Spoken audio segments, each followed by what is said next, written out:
Right. Happy greetings, everyone. If you can hear me and see me, please say hello and let me know you can see and hear me. I'm using a streaming service today, StreamYard, who I've been using for a while. So I just want to make sure you can see and hear me because I have two cameras going. But I'm looking at this one, so just let me know if you're here. I do see we have some people joined in. Awesome. So for those who don't know me, I'm Crystal Forman. I'm the owner and educator of Holistic Wellness and Health, where we make healthy living easy, nutritious, delicious, and fun. So I believe you can see the comments? Yes. Awesome. So if you all can see me and hear me, please let me know. Otherwise, I will think that you can't see me and hear me, and I'll keep playing buttons until I know that you can see and hear me. Davita Taylor says hello. Awesome. Thank you, Davita. All right. So we are going to go and get started. This is National Hot Breakfast Month. And so in celebration of National Black, it's also National Black History Month. Yes. But in celebration of National Hot Breakfast Month, we're going to pick some delicious breakfast foods. So we're going to do a fluffy pancake, as well as our Southwestern Tofu Scramble. I've added the links to both recipes. It should be in the chat box.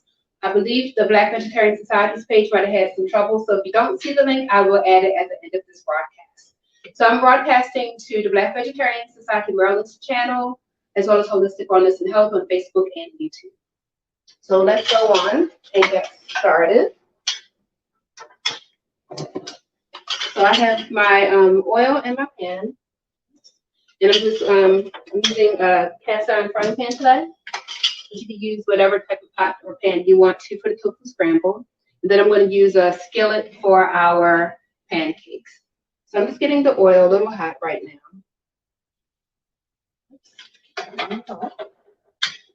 now. All right, so I have my onions already diced. I'm going to double the recipe that you see on mine because I want to make sure I'm cooking enough. So I went to one of my favorite stores I've told you all about, Asian Food on York Road. It's a great place to get bulk tofu. So this pack cost $6, so it's about 5.5 pounds for $6, which is awesome. So there's 12 blocks in here. I've already taken a couple of blocks out for the purpose, or actually 4 blocks. So 2 blocks is equivalent to just under a pound, about 14 ounces. And that's what you get when you purchase tofu in the single packs. So this is a lot less expensive at $6 for all of these blocks. So what I did was pressed it. I used flour sack, but you can use a clean tea towel or paper towels as well to press the moisture out of your tofu. So let's go on. Actually, before I do that, I'm going to add my onions. My oil's nice and hot. So this is a couple of sliced and diced yellow onions. I'm going to let that be a little translucent. I'm going to turn my heat down to medium high.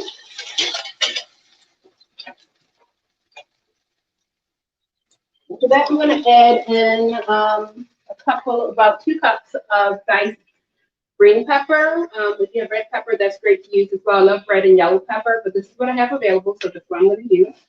The other peppers just add a nice color to this. It's going to be a very colorful dish. Just let this get nice and soft. So while that is getting soft, I will show you all what to do with your tofu. So I just wrapped it in a flour sack, and like I said, you could use just a clean tea towel as well. Yeah, we're taking off the banner to give more viewing space. No, it's okay. I'll figure it out. Actually, I can let you all know. So there's an upcoming event tomorrow that you all can register for. It is our African American Heritage cooking demo. It's a free demo, but you do need to register. And just go to Eventbrite, and you can register there. You'll get the link for the class as well as the recipes. Actually, okay. Yeah, there you go.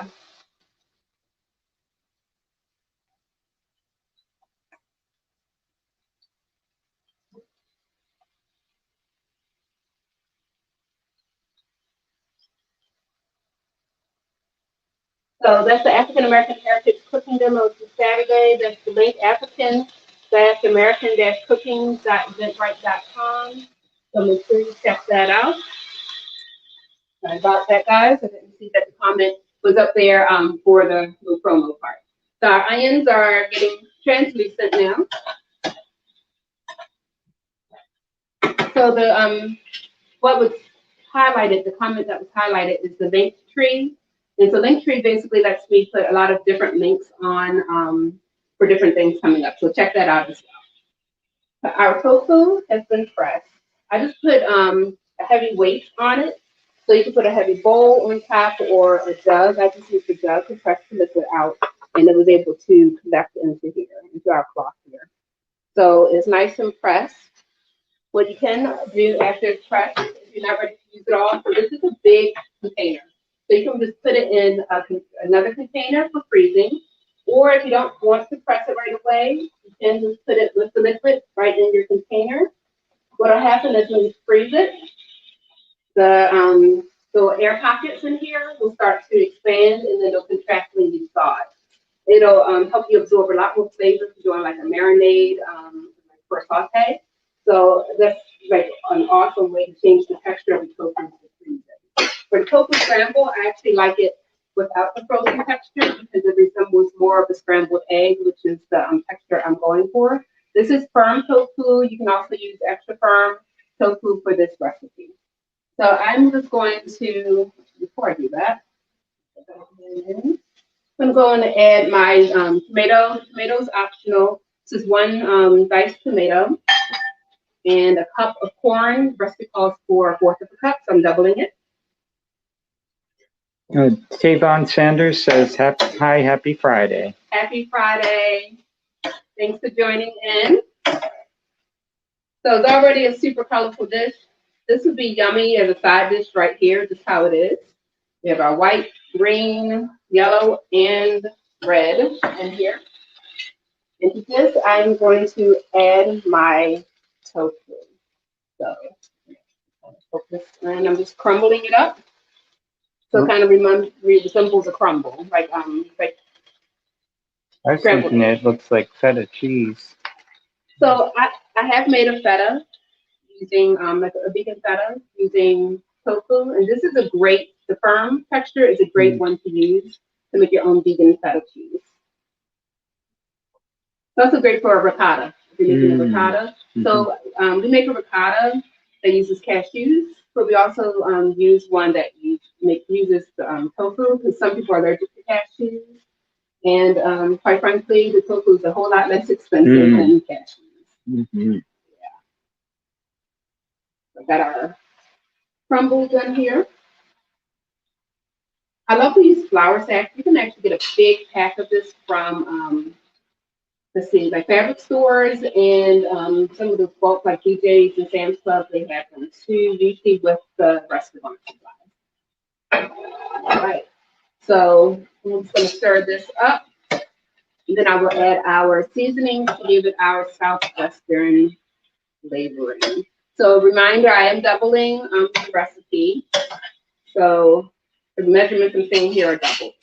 So I am using the secret ingredient, which is not so much of a secret. It's Kala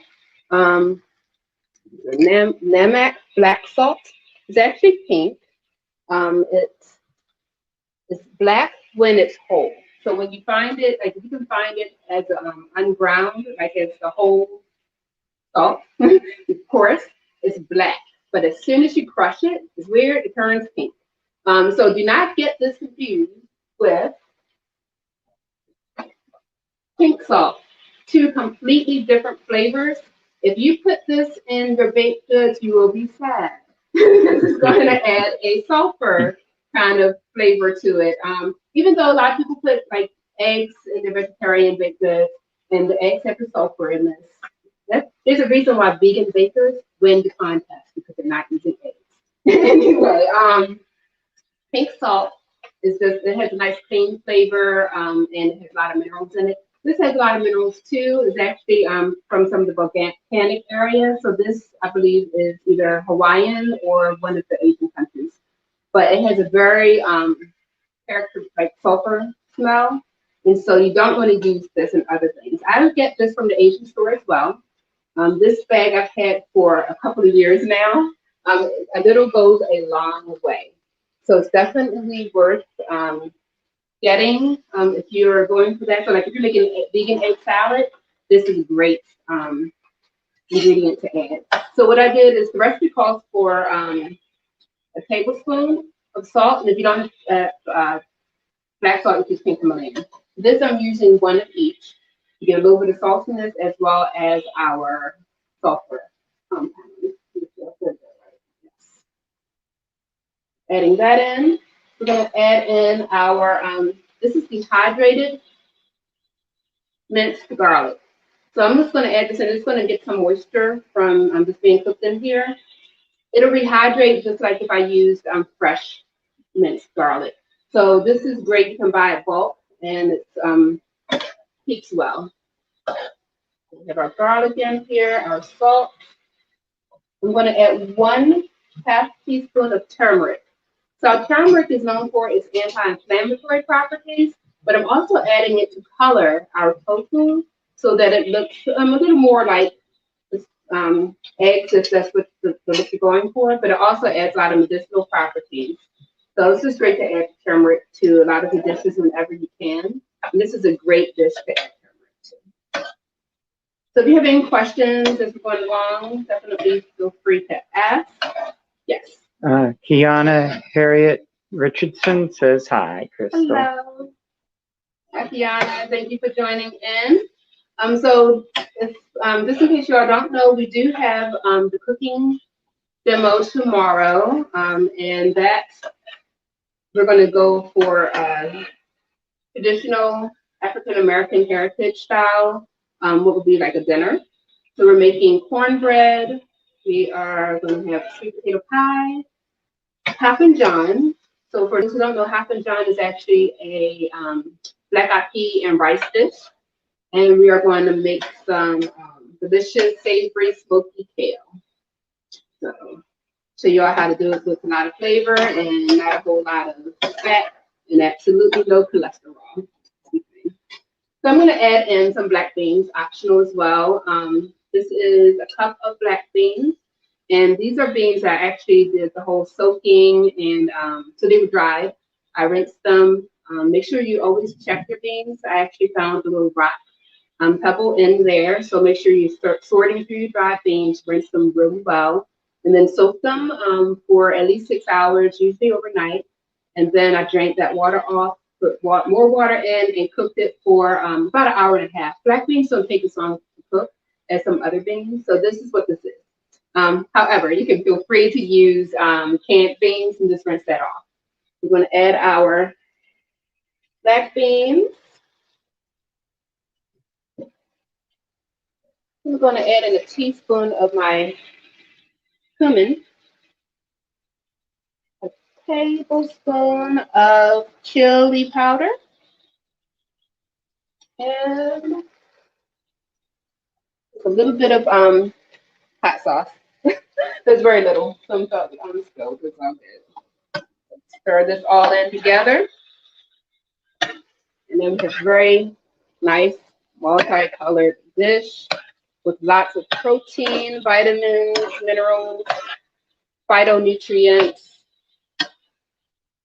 and a whole lot of flavor.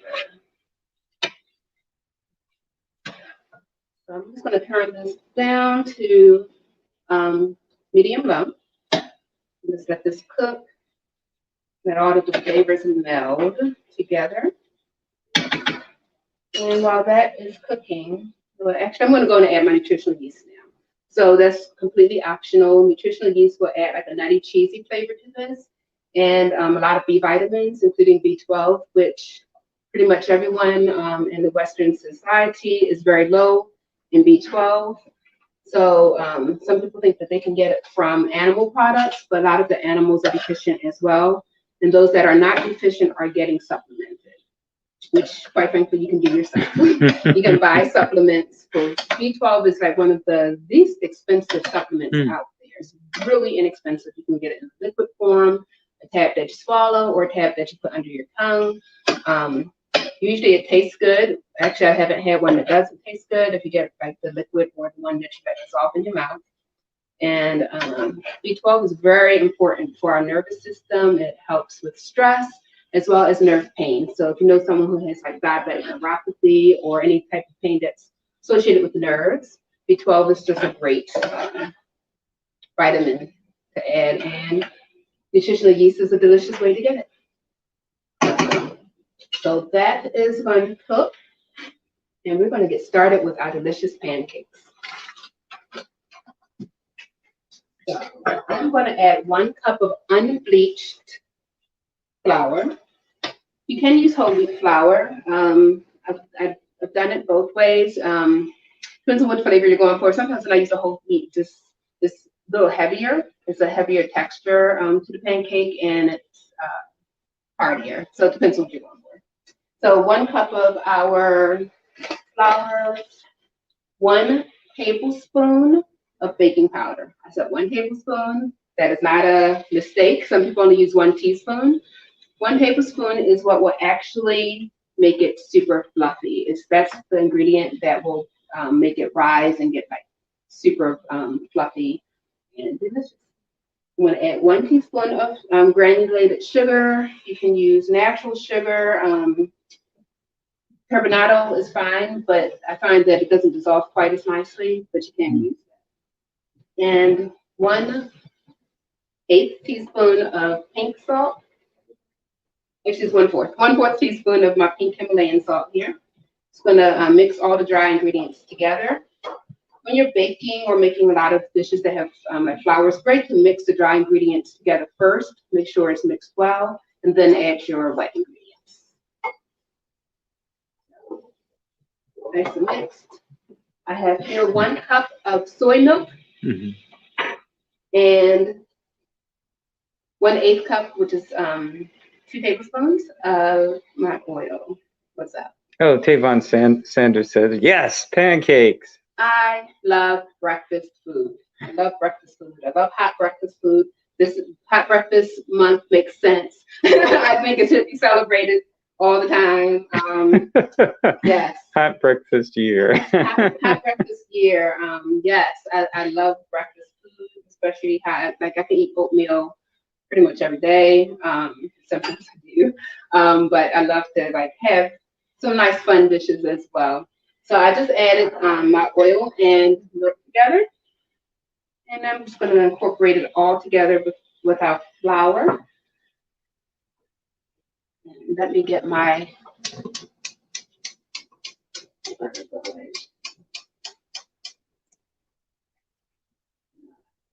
I need to move this. Yeah. Much closer. Okay. That's it. Right now. Thank you. All right. So I'm letting my pan get hot. So I'm using a skillet, a cast iron skillet today. And I did pre-warm it. Should be good. I think one side might get a little hotter than the other. Control the heat. At a medium. I've already put some oil on my pan. You can use a frying pan for this as well. And it's going to continue to mix. So when you're mixing a recipe like this with the baking powder, it's actually going to start bubbling and get fluffy. So if I were to put this one pan right away, the first batch will be a little flatter. It'll still be delicious, but it won't be as fluffy. So I think I'll show that to you. So the next batch will be even fluffier because it will have been a few minutes, about 4 minutes is a good amount of time to just let it rest and then put it in on your pan. So. Davida Taylor says, breakfast for dinner is always the best. I agree. I like you all. That's right. Yes, I totally agree with you. So I'm just going to add about a 1/4 cup of my mix here.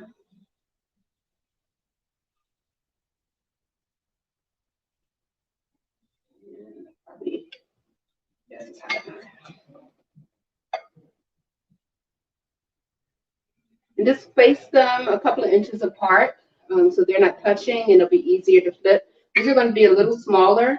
The next round I'm going to make bigger, and they're going to puff up more because it's going to be fluffier because I'm going to sit for a couple of minutes. So while that is sitting, you're just joining. We do have some events coming up. So we have two cooking demos this weekend actually. Tomorrow, 1 p.m. Eastern Time, you can join us for the African American Heritage Cooking Demo. It's open to everyone. It's free. You just need to register, so make sure you do that. And awesome. And then on Sunday morning, I don't have the link up for that, but you can go to Beth Sound Synagogue's Facebook page, and I will be doing an interactive cooking demo on their page, and we'll be using produce from the produce boxes that they give away to the community in Reservoir Hill. So let's check on. Oh yeah, this is nice. So if you want to, some people like to have a little brown on their tofu, kind of like some people do their scrambled eggs where it gets a little brown. You can do the same thing with tofu if you want. So for those who love eggs and feel like you can't do without it, I just gave you the secret ingredient to help you, get that sulfur if you want. Some people, like we all need a little bit of sulfur in our bodies. It actually helps with metabolism and with cell function. So it's something that we need. It's great for our skin and our hair. Some people, when I was younger, we had a product called Sulfur 8. It didn't smell the best, but that's what was used in our hair because it helps your hair grow. So if you want to, you could add some, like as a scalp cleanser, some the black salt. And just make sure you wash it out well so that you don't smell like sulfur. But yeah, it was interesting. It had an interesting scent for those of you all who are old enough to remember Sulfur 8. I'm older than I look. And I had old school friends.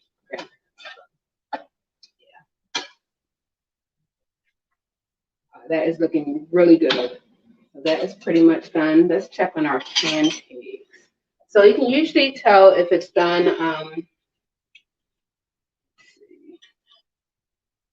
It's light golden brown. Some people like it light. I like it to get a little darker. But you can see that the edges are starting to bubble up. And so that's one of the signs to let you know that it's about ready. And I love this.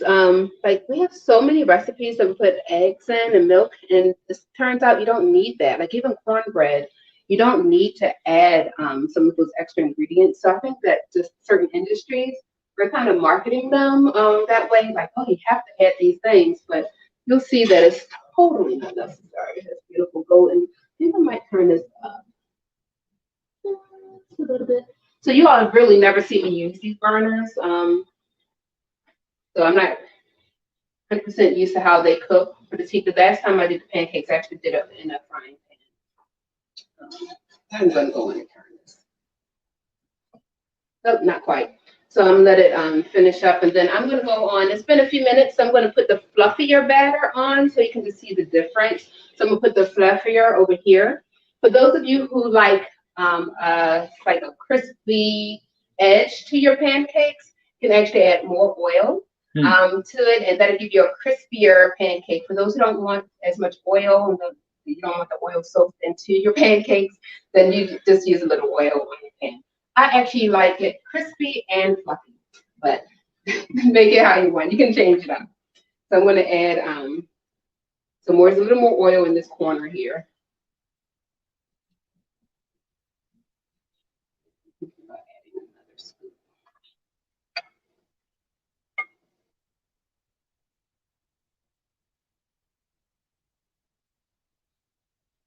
All right.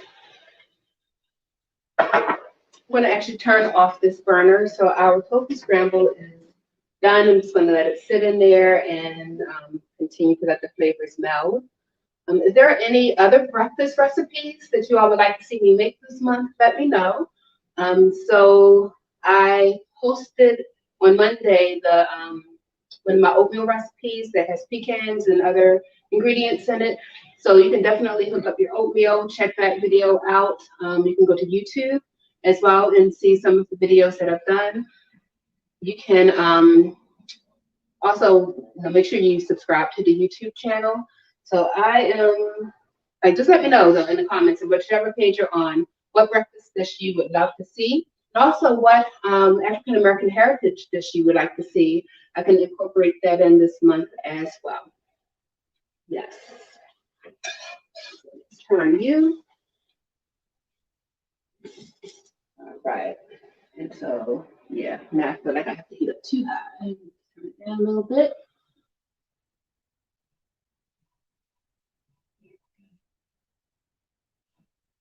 This one is lower back here. Again. So just going to let this go a little longer. So for those who want a gluten-free pancake recipe, that is on the website at holistic-wellnessandhealth.com /blog. Just type in the word pancakes and you'll find this recipe as well as another recipe that uses oats. And so I'll show you in that, like, how to turn the oats, like rolled oats, into oat flour. Then you're going to use that to make your pancakes, and it's absolutely delicious as well. So for those who don't want to do wheat, there are other options. Yes. It sounds a lot less expensive than store-bought gluten-free flour by making your own flour. Goodness, it's a lot less expensive. Gluten-free flour is kind of pricey. So you can actually make your own, and that's what I typically will do, is just make my own gluten-free flour. I have like 3 different recipes I use depending on what I'm making. So I can share that. Like, that's worth doing a video of, just showing you all how to make your own. So if you're interested in that, let me know, and I will try to make that more of a priority. So if you're interested in learning how to make your own gluten-free flour and saving some money, let me know. And it works well in so many dishes that calls for flour. So it's worth it, especially if you're watching the gluten intake. I'm gonna put this one, let it go a little longer, but it's all right. So it's like a little light gluten on that one. The next batch, I'm gonna add a little more to it. And I'm gonna cook that up as well. Our batter, let's go on the fluffier side here. So it just starts to rise a little bit, and then it'll kind of go back down. You can actually make this, like pre-make this. So let's say you make enough for a few days. You can put it in the refrigerator. So you can make some right away and then put the rest in the refrigerator until you're ready to make it. Or you can make a bunch of them and either freeze them. And when you're ready to defrost it, I put it in the oven, toaster oven, or like not toaster, but toaster oven, or the oven to heat up, and it heats up really well, and it tastes like it's fresh made when you bake it. Some people will microwave it. Not my favorite way, but if you're on a time crunch, you could do that as well. And it'll still in the refrigerator for like 4 days. So if you want to make a lot and you know you're gonna eat it in 2 or 3 days, go for it. Yeah. So if you were to freeze it, you said you'd thaw it out in the oven after freezing it? So it depends on how you freeze it, actually. So if you make it so that they don't stick together, you can just like take them out, kind of like those frozen pancakes that you buy, and just put them on a baking pan and put them in the oven. Oh, cool. About 250 to 300, because you're not really trying to bake it. So you'd use like parchment paper or you something? Use parchment paper in between. A lot of times they won't stick, but they can. If they do stick, then just let them defrost in the refrigerator or on a counter for a couple of hours, and then separate them and put them in the oven. Yeah, so good question. I like the idea of wax paper, parchment paper in between, just for ease, and then you can continue to reuse that wax paper or parchment paper so that you're not like wasting. Yeah. So let's check on this one more time. Does anyone have any questions? Not as of yet. I'm gonna turn this off for now. Just let it kind of sit there. I'm gonna add a little more as well. And then flip this one back over. All right. So once again, let me know what you want to see. If you're watching this as a replay, put down #replay. If you make a comment and you want me to see it, make sure you either tag me, Crystal Forman, or tag Holistic Wellness and Health, and then I'll actually see the comments. If you just make the comment, I might not see it right away, especially if you're making a comment 2 weeks I'm doing this video. So thank you all for watching.